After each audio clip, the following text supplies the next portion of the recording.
How does a man worth millions stop everything? His meetings, his calls, his entire schedule. For a woman the world had already decided didn't matter. That was the question people asked when they heard about Kwame Osei and the woman who repaired shoes under a torn blue tarp on the edge of Lekki Road. Nobody understood it at first. Some laughed, some whispered that he had lost his mind. His board members shifted in their chairs and looked away when the rumors reached the office. His assistant, a careful young man named Marcus, once asked him directly, gently, the way you ask someone you're worried about, "Sir, are you sure about this?" Kwame looked at him for a long moment and said, "I wasn't sure about anything until I met her."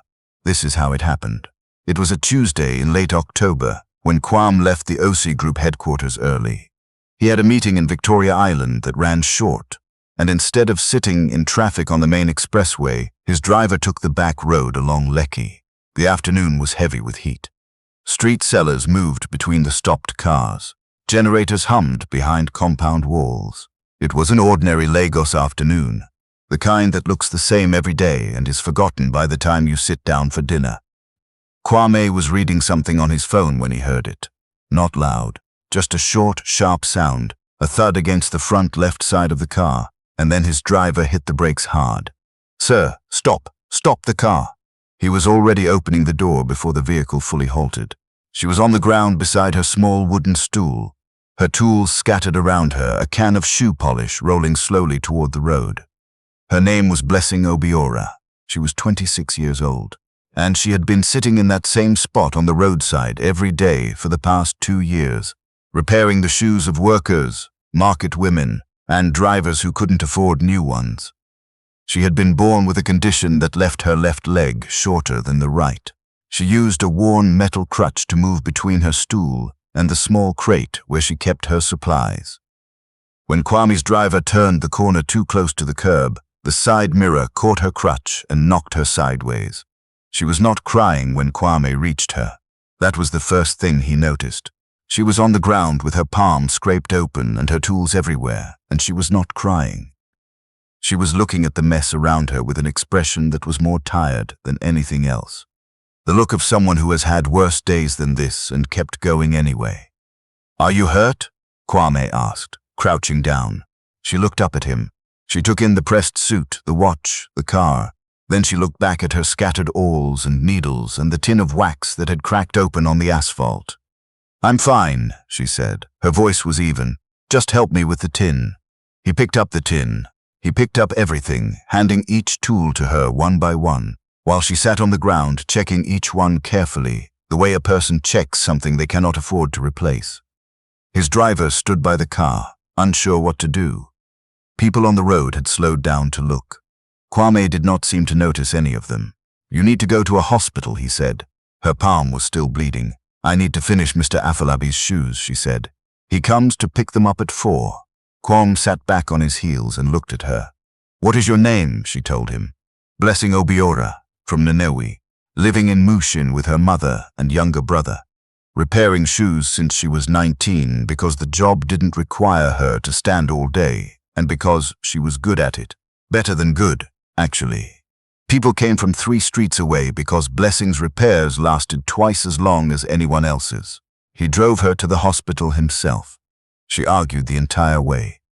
When the doctor cleaned and bandaged her palm and confirmed that nothing was broken, Kwame sat in the fixed the waiting room and made a call to have Mr. Afolabi's shoes picked up from the roadside where Blessing had left them and delivered to the right address. He found the customer's number through Blessing's small notebook, which she had given him without thinking, the way you hand something to the only person nearby. When she came out of the examination room and found out what he had done, she stopped walking and stared at him. "You called my customer? His shoes are delivered. He left you a good message." Kwame showed her his phone. Mr. Afolabi had sent a voice note saying he would tell his whole compound about her. Blessing sat down in the plastic chair next to him and was quiet for a while. "You didn't have to do any of this," she said finally. "My car knocked you down," he said simply. "The mirror did, and I was sitting too close to the curb." She looked at her bandaged hand. "It wasn't really your fault.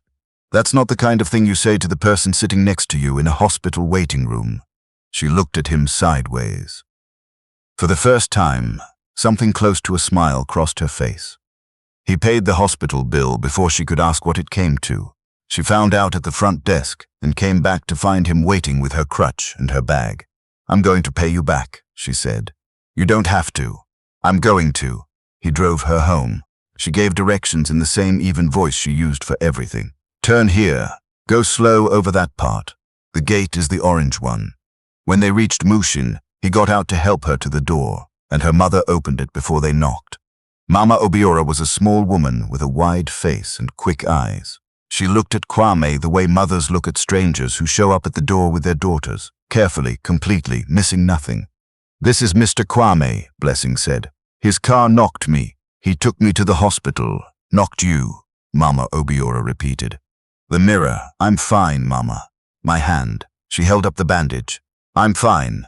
Mama Obiora looked at Kwame for a long moment, then she said, "Come inside, I'm making igusi." He stayed for dinner. He wasn't sure how that happened. Later he would think that Mama Obiora was the kind of woman who made things happen without you noticing.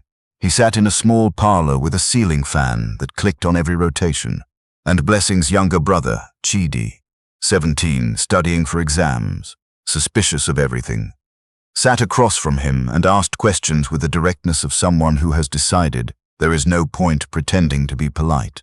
"What kind of company do you run?" "Real estate and construction. Commercial developments mostly." "How many employees?" "About 300. Chidi considered this. "And you just drove my sister to the hospital yourself. You didn't send the driver." "The driver drove," Kwame said. "I came in with her." Chidi looked at him steadily. "Why?" Kwame paused. It was a fair question. He had colleagues who would have sent the driver, left a number, moved on. He wasn't entirely sure himself why he had stayed. Because she told the nurse at reception that she was fine even though her hand was bleeding on the intake form, he said, and someone needed to tell them the truth. Chidi said nothing, but he passed Kwame the extra serving of rice without being asked. Kwame came back 3 days later. He told himself it was to check on her hand. He brought a small bag of things the pharmacist had said would help with healing. Blessing was back at her spot on the roadside by then. Same stool, same torn blue tarp rigged up on 2 sticks against the afternoon sun, same row of shoes lined up beside her, waiting to be collected. She looked up when he approached and said, "You came back. I was in the area." She gave him a long look. "You were in the area. In Mushin. The pharmacist near my office recommended something for the hand. You could have sent it." "I know."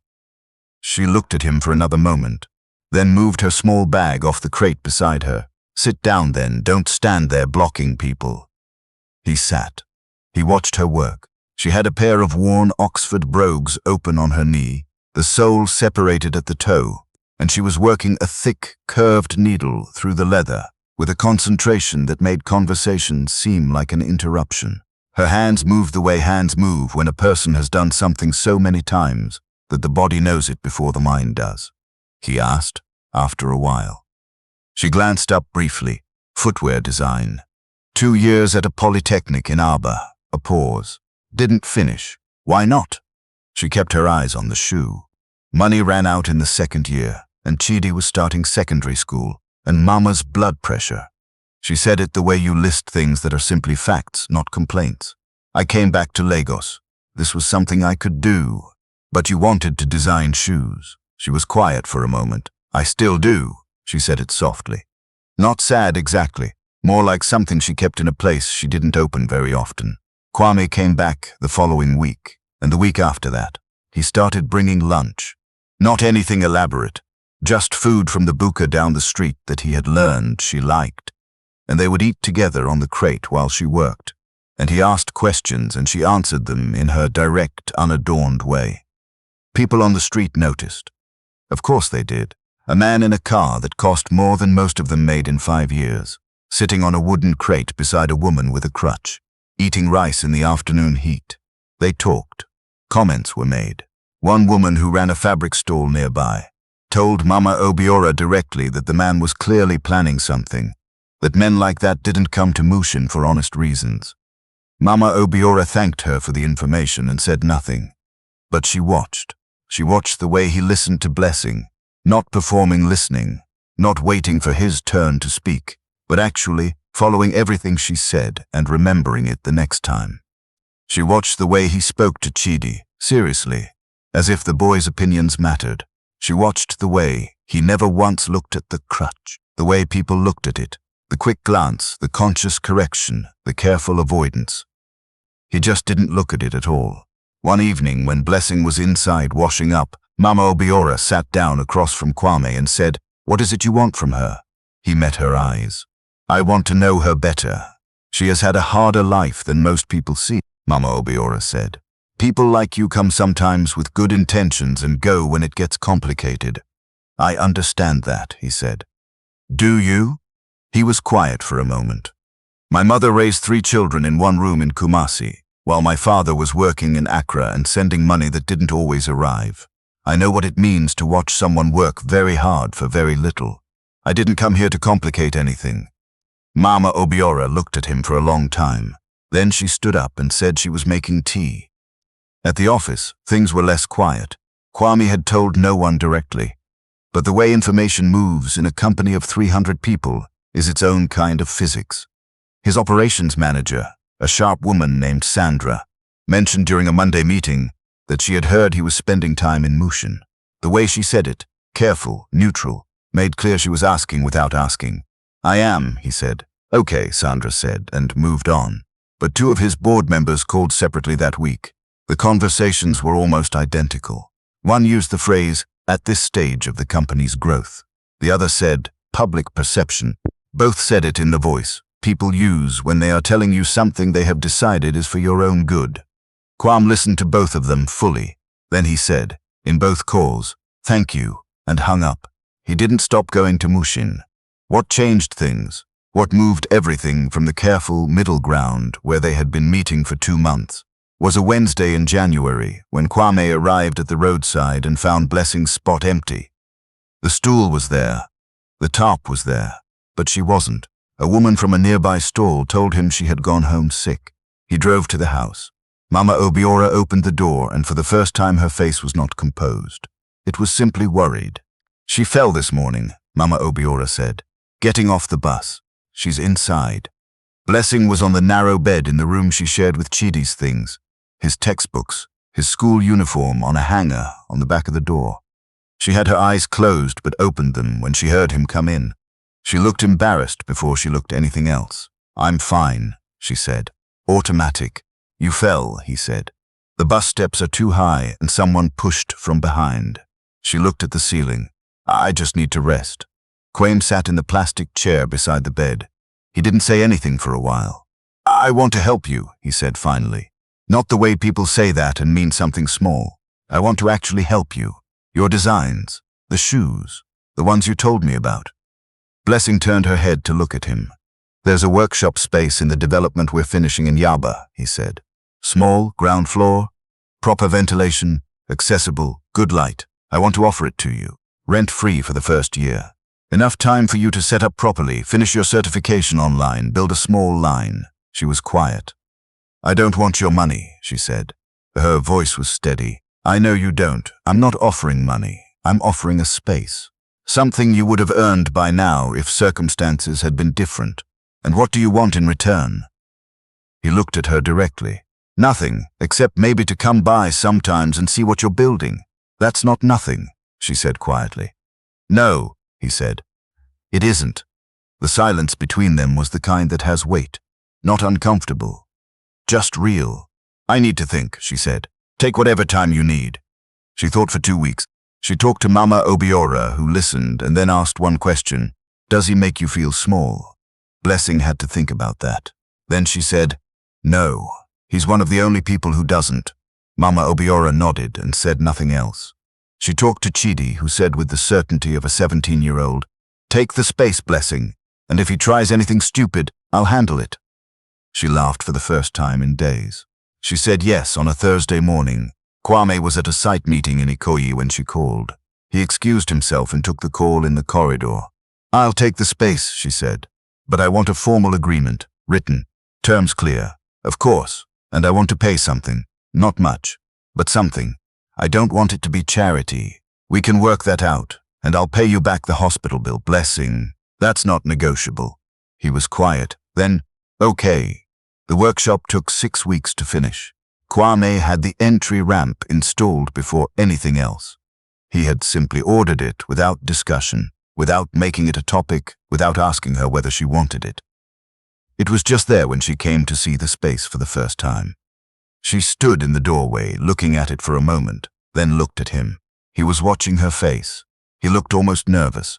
She walked inside and looked at the work table, the good lighting, the storage shelves, the window that let in afternoon sun.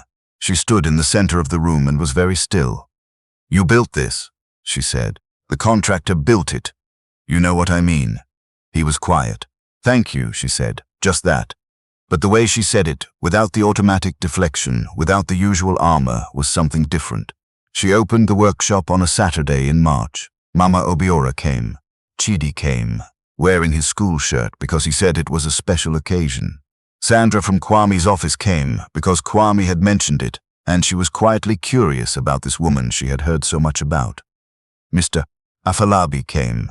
He had never forgotten the voice note, and brought 2 friends who both needed shoe repairs. It was not a grand opening. There was no banner. Blessing had made small chin-chin and put them in a bowl near the door. Kwame stood to the side for most of it, watching people come in and look around and talk to her. He refilled the chin-chin bowl once when it ran low. He helped Chidi move a heavy shelf. He stayed mostly out of the way. At the end of the afternoon, when most people had gone and Mama Obiora was gathering the plates and Chidi was sweeping, Blessing came to stand beside him near the window. "You're very good at staying in the background," she said. "This is your day," he said. She looked out at the street. "I used to think about a place like this when I was in Aba in school. I had this very clear picture of it." She paused. "The picture in my head had a red wall." He looked at her. "I didn't say anything," she said quickly. "I love it. The white is fine. We can paint it red." She looked at him. "Don't be silly. I'm not. Tell me the exact shade."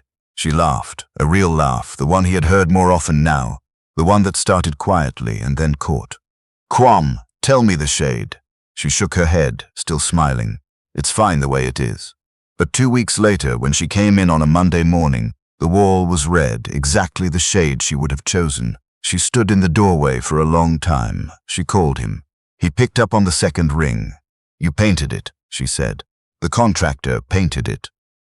She laughed, and he heard it on the other end of the line, and he was smiling before he knew he was smiling. What happened after that was not sudden. It was the accumulation of small things. The way he learned, she took her tea without sugar. The way she started saving certain things to tell him. The way Mama Obiora began setting a place at the table on Sundays without being asked. The way Chidi stopped being suspicious and started simply talking to him. It was the evening he stayed late, helping her cut patterns, and they ended up talking about their fathers. His who had sent money from Accra and never quite came home. Hers who had left when Blessing was 4 and was somewhere she didn't know. It was the way neither of them tried to make those stories better than they were. It was the day she had a difficult customer, a man who examined his repaired shoes and said, too loudly, things that were unkind and pointed. And Kwame arrived at the workshop door just as it was ending. He said nothing. He simply came in and sat down, and she made them both tea, and they sat in the quiet of the workshop while the afternoon light moved across the red wall. He didn't ask what happened. She told him anyway. He listened, he said. He was wrong. Just that. And it was enough. It was a Sunday in June when he said it. They were sitting on the steps outside the workshop. In the early evening, the city quieting down around them, Blessing sketching something in the notebook she always kept close. "I think you know what I want to say," he said. She kept her eyes on the page for a moment. "I think I do," she said. "And?" She looked up. The expression on her face was the one he had first seen on the ground on Lekki Road. Clear, unguarded, not performing anything. "I think I've known for a while," she said. "I just needed to know it was real, that it wasn't the workshop, or gratitude, or something complicated." "It isn't any of those things," he said. "I know," she said. "That's why I'm still here." They sat in the evening for a long time after that. The city moved around them.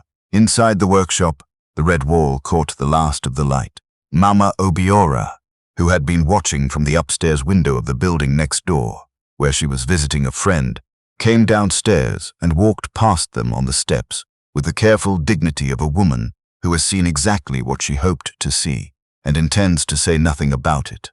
"Good evening," she said as she passed. "Good evening, Mama," Blessing said. Kwame stood up to greet her. Mama Obiora looked at him with those quick eyes that missed nothing, and whatever she found there, she seemed satisfied. She patted his arm once, just once, and kept walking. Chidi passed his final exams that August and was admitted to study engineering. When Kwame heard, he drove to Mushin and knocked on the orange gate, and when Chidi opened it, he shook the boy's hand with both of his. The way you congratulate someone you are genuinely proud of. Chidi, 17 turning 18, no longer suspicious, not quite used to any of this, looked at the handshake and then at Kwame's face, and said, with the particular seriousness of a young man who has decided to say something he means, "Thank you for being real." Kwame nodded. He didn't say anything because there was nothing to add. The first line of Blessing's shoe collection launched in November. 6 designs, hand-constructed, each one carrying details she had been turning over in her mind for years. The launch was small, at the workshop, with people crowded into the space and spilling onto the pavement outside. Mr. Afolabi bought a pair immediately. Sandra bought 2. A buyer from a boutique in Victoria Island who had heard about it through a friend left her number. Blessing stood at the center of it, all in a dress the color of the red wall, her crutch beside her, talking to people about the shoes the way she talked about everything, directly, without embellishment, with a precision that made people feel they were hearing something true. Kwame was at the back, refilling drinks, moving chairs, staying out of the way. Later, when almost everyone had gone and Chidi was helping pack up and Mama Obiora was somewhere finding containers for the leftover food, Blessing crossed the room to where he was stacking chairs. "Come here," she said. He stopped. She reached up and straightened his collar, a small, quiet, entirely ordinary gesture, the kind that belongs to people who have stopped being careful with each other. "Stop hiding in the back," she said. "I'm not hiding, Kwame." She held his gaze. "Come stand with me." He set down the chair.